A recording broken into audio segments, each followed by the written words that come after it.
In Q3 of last year, we doubled our sales year over year, and our support tickets tripled. So we added a bunch of customer service reps at once. Huge mistake. Refund abuse increased, responses slowed down, and our budget skyrocketed.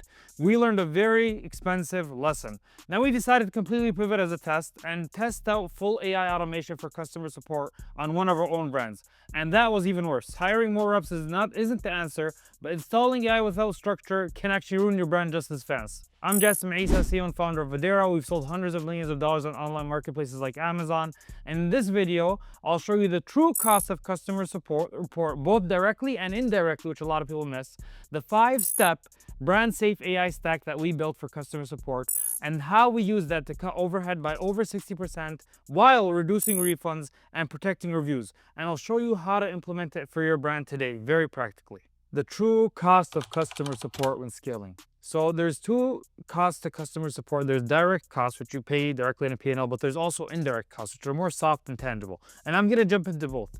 But before I get into them, I wanted to note a very important concept that many founders and brands miss, is that as you scale, customer support does not increase linearly. It actually increases faster. And here's why. So when you initially start selling, you start with a very specific niche to enter that niche, to enter that market. So for one example is we have this supplement brand. We start with a specific niche. So we're targeting people that are specifically organic, specific age group, a specific gender, so male, just to put our foot, because we knew our product was winning 100% there. As we accumulated reviews, we got bigger, we started tracking more broader markets, generic markets, right? And so when you go up the stages of awareness, you're not attracting people that are as aware of your product. So for example, in this case, people that were, it was a coffee product that had electrolytes. So initially people that were looking for electrolytes in coffee, that was easy. But now we wanted to start competing with regular coffee because ours tasted just as good. We had the reviews, we had a bigger time, we got to $200,000 a month. If we wanted to get to the next scale, we have to attack bigger customers. So we have to go after the larger TAM, which is general coffee in general. So, and we taste the same as coffee, but we also have electrolytes. But competing with those people, they're less aware of our product. So they have more questions. And same thing if you want to expand into different marketplaces. So another product, for example, you want to expand into Germany, there's different languages, or even into Canada. They speak French there. We had a pet food product. We were selling almost 20% less than the US, but our customer support tickets were 30% more because there's a lot of French customers, the PDP page was not there. So that's why as you expand, you touch customers that are less aware, different languages, all that kind of stuff, a broader market that has more questions about your product. So keep that in mind. So don't think if I double, my customer inquiries are going to double. They actually grow about we found 1.5 times as much as your revenue. So if you're getting 20 messages a day at $1 million in revenue, if you get to 2 million, you could be getting 30 messages a day. And that's what we found based on our data. So keep that in mind as you grow. So now let's jump into direct costs. So obviously direct costs, there's a lot of them. I'll note the biggest one. So you have your most basic, the customer service reps themselves.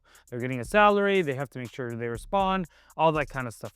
But the other stuff that's also related to reverse logistics. So how much are you eliminating or reducing refunds? How much are customers, for example, going to buy from you if they get their question answered right? So all that is increased revenue and reduced losses, basically, that the customer service, the front line, handle. Also, they can do stuff like upselling or cross-selling, or okay, I have a question, this product isn't specifically it, but I can recommend this product instead. So you can see that top line, bottom line impacted. But now jumping into the indirect costs that a lot of people don't see. The first one is being compliant with the marketplaces. So for example, Amazon has a 24-hour response window. So you have to make sure they're getting back to them. If you don't respond to that, you can harm your account. Your ODR, it can be harmed. The VTR, order defect rate, valid tracking rate. If you don't do those, I've known someone, I just spoke a few weeks ago, a beauty brand, they scaled so fast, they weren't responding to customers, they weren't uploading their tracking ID, and they didn't respond to customers when it's coming in. Amazon flagged their account, it got shut down for months on end. So that's an indirect cost that completely takes everything to zero if you're not managing customer service appropriately. Then you have stuff like negative reviews. If your customer service up claims it can do something that it can't, right? Or they don't even claim about it, right?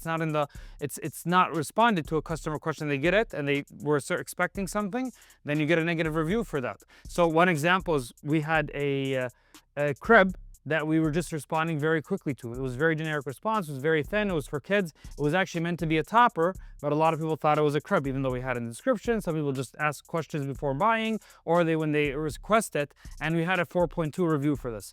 And we noticed that obviously we wanted to get to 4.3. I talk about the importance of the ratings and all that kind of stuff. I'll attach a video at the end.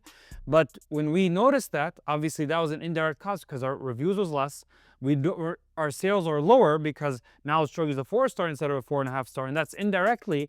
We don't know that customer service is causing that because we're not responding to the question properly. When people ask about thickness, we have to notate that it's a topper, it's not a crib itself, and explaining that to the customer because they understand that language, and because we saw that in the customer reviews. So once we started doing that, the customers still bought it because they liked the design, but they also accompanied the crib by it. And then we saw our reviews go from 4.2 to 4.4, and our sales for that item went from, I think it was like $13,000 a week just for that one SKU to approximately $20,000 because now we have the better rating compared to the customers. Our organic ranking went up. But you can see the indirect impact of having a good customer service experience. And there's many other things obviously you have as you get bigger: brand equity protection, making sure you have brand voice control, not claiming something you can't do. You have IP to protect. You're not just some no name you could get posted on Twitter or something bad.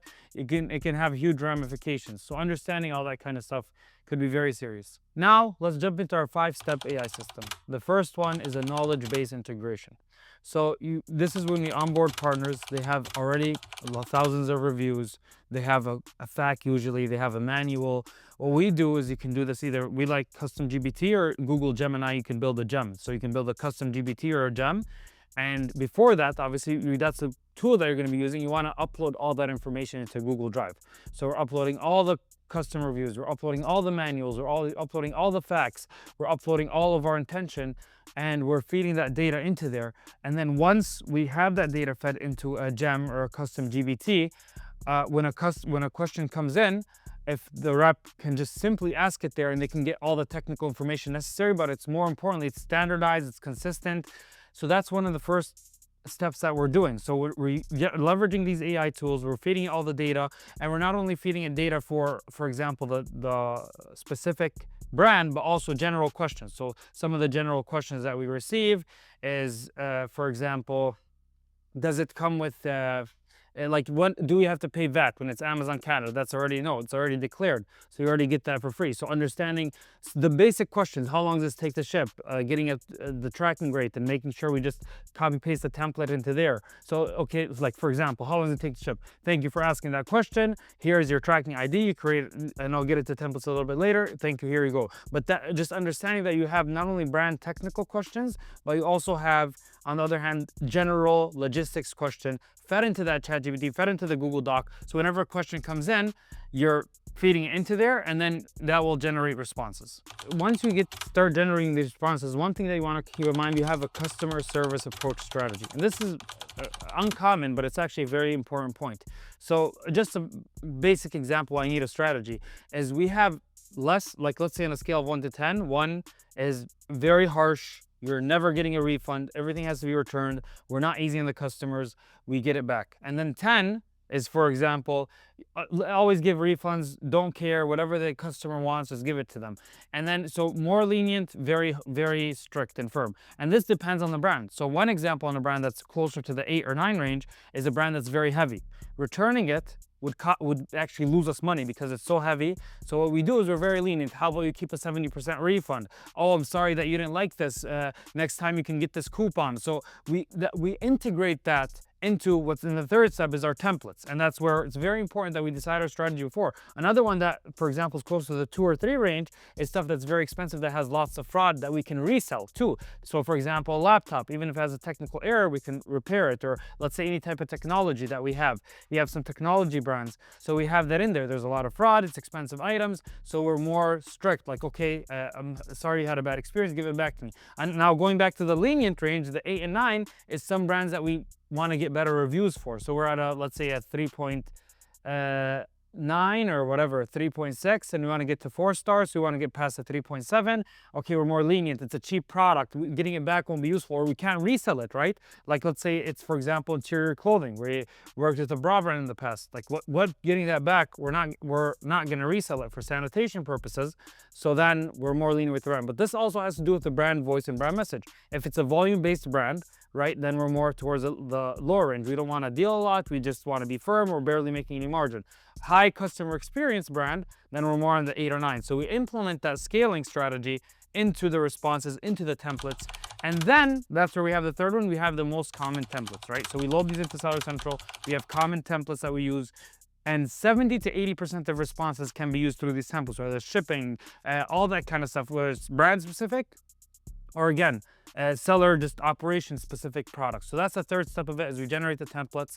And then the fourth step is we have a human, obviously. That's where we still include human, is quality control. So once we're generating templates, we're making sure everything's a fit, because sometimes you get, yes, what's the shipping? You can answer with the generic template. But then sometimes, what's the shipping? Am I still able to cancel this, right? Then if it's seller fulfilled, you can have a human, before they just send the template, they can respond with another one. So sometimes there's nuance that sometimes either the AI doesn't catch when you're uploading the information, or that the templates don't accompany, that we have a human doing the final stuff, doing quality control. Yes, you can automate this more. Yes, you can include more AI.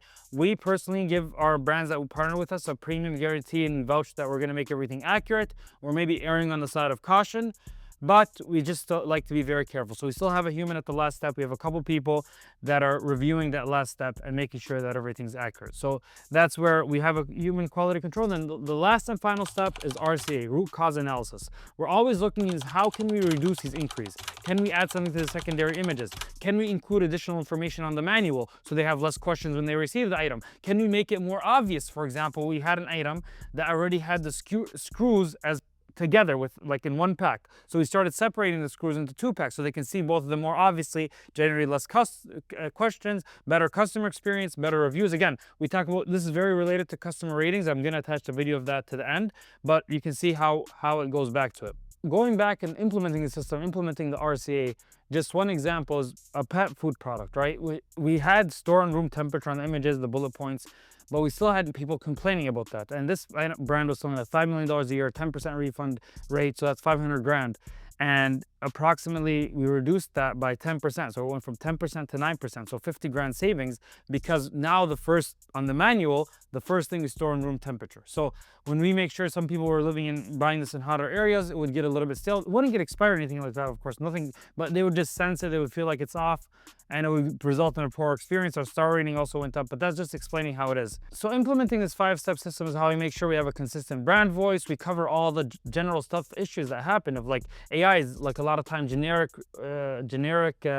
language, like to ask a technical question, a generic response given by a chatbot, and that frustrates the heck out of the customer. They want to answer it then and now. So doing this homework and doing this prep has helped us with that a lot. Even inconsistent brand voice, like sometimes very lenient, sometimes very strict, sometimes talking about a luxury brand as if it's a commodity, talking about a commodity as if it's something fancy. So you want to make sure that you incorporate the brand consistency, the brand voice, and this is what the system helps us do. This did help us reduce our customer services from approximately 8 to 5.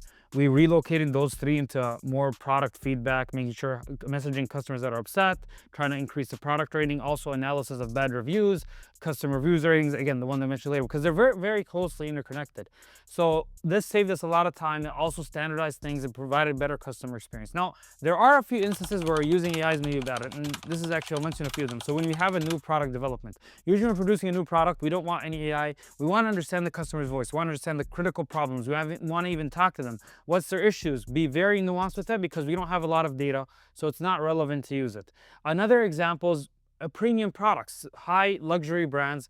There's very little margin of error there. Yes, you could still handle the seller technical questions, shipping, tracking, VAT, the other one, but the brand specific questions, you want it to be very personalized, very premium. We have a product that the average ASP is approximately $140, $150.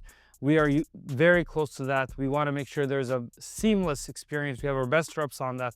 So it's very more costly, very much more costly to make a mistake there. And you have also like complex or technical, very technical heavy products where there's a unique situation that happens every time, where it needs specific stuff. Generic stuff can be handled, but one example is we have a outdoor equipment type product. Again, it's also expensive, so it goes back to earlier problem. It's around $180-$200 in the installation. It varies for different cars. We have the generic ones in there, but sometimes they have an issue with weather, so we still try to be very much closer. Again, it's not like we're removing AI fully or removing the system fully, but we're more manual than other brands in comparison. So how you can implement this today, again, go to your products, make sure, go to your latest 30 inquiries, see what they are. The most basic thing is creating templates in Seller Central to be able to respond to at least the technical stuff. They already have a lot of them ready.